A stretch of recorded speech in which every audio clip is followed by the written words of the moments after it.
All right, hey everyone, welcome back. So we are going way back to ancient Canaan, nomadic tribes, a whole different world. Genesis 13 sets the scene for us. The story of Abram and Lot. Yeah, Abram. Yeah. Later he'll be known as Abraham, like the patriarch, right? Exactly. And Lot is his nephew. So it's kind of a family drama, but there's like a lot more going on here. Prosperity, conflict, and a decision that's going to have some serious consequences. Definitely, yeah. High stakes. Okay, so let's just jump right in, right? Abram. He is coming back from Egypt. And he's not coming back empty-handed. He's like super rich. Oh, yeah. Loaded, livestock, silver, gold, you name it. Okay, so I'm thinking about this. Wealth in ancient Canaan. What does that even mean? Like, it's not like he could just go buy a fancy chariot or whatever. True, true. But it's all about power and influence.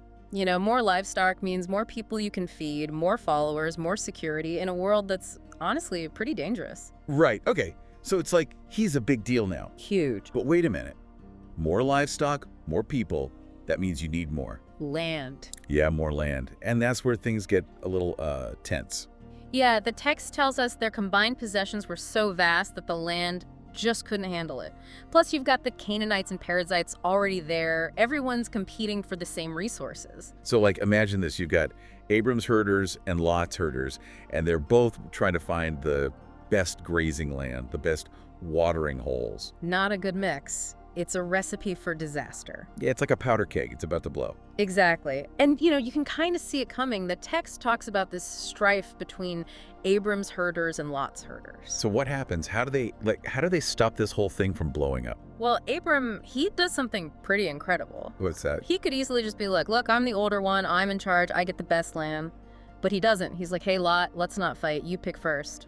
Wow, that's really generous, but it's also kind of strategic, right? Oh, yeah, totally. He's keeping the peace, showing his leadership, and, maybe there's a little bit of trust in God there, too. Like, hey, I'll be taken care of.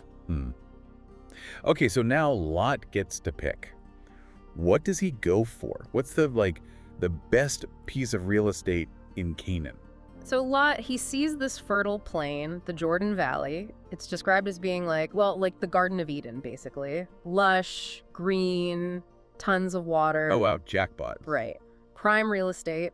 But there's this ominous little detail in the text. This is before Sodom and Gomorrah. Ooh, okay. So nice view, bad neighbors, potentially. Yeah, something like that. So Lot heads towards Sodom, Abram stays in Canaan, and then what? Well, as Lot's heading off towards Sodom, Abram gets this incredible promise from God. Like what? A divine text message? Not quite, but close. God appears to Abram and promises him all the land he can see as far as the eye can see, and descendants as numerous as the dust of the earth. It's a powerful scene. It's a lot of descendants. Yeah, more than a few. But it really highlights this idea that even though Abram seemed to lose out in the short term, he ultimately gains something much greater by trusting in God's plan. Okay, but what does this mean for us? Like, I'm not a nomadic herdsman. I don't have flocks and... All right, you don't have flocks. But the story is about so much more than just that. It's about choices, priorities. Are we willing to let go of something that seems good to pursue something even greater? Something that might not be immediately obvious. Yeah, that's a good point. So, think about it. Have you ever had to make a tough choice? Did you go for the thing that looked the best right then and there? Or did you take a step back and consider the bigger picture? That's a question worth asking ourselves. We all face those kinds of choices. Maybe not over land and livestock, but in our relationships, our careers, our lives in general. Exactly. And this story, I think it gives us a framework for thinking about those choices. How do we make decisions that align with our values, even when it means letting go of something that seems valuable? And that, my friend, is the million-dollar question. Or maybe the million livestock question in this case. Right. And hey, speaking of choices, Lot made a pretty big one by heading towards Sodom. And, we all know how that story ends. Yeah, we'll have to save that one for another time. Oh, definitely. Yeah. Until then, keep thinking about those choices, and we'll see you next time. See you then.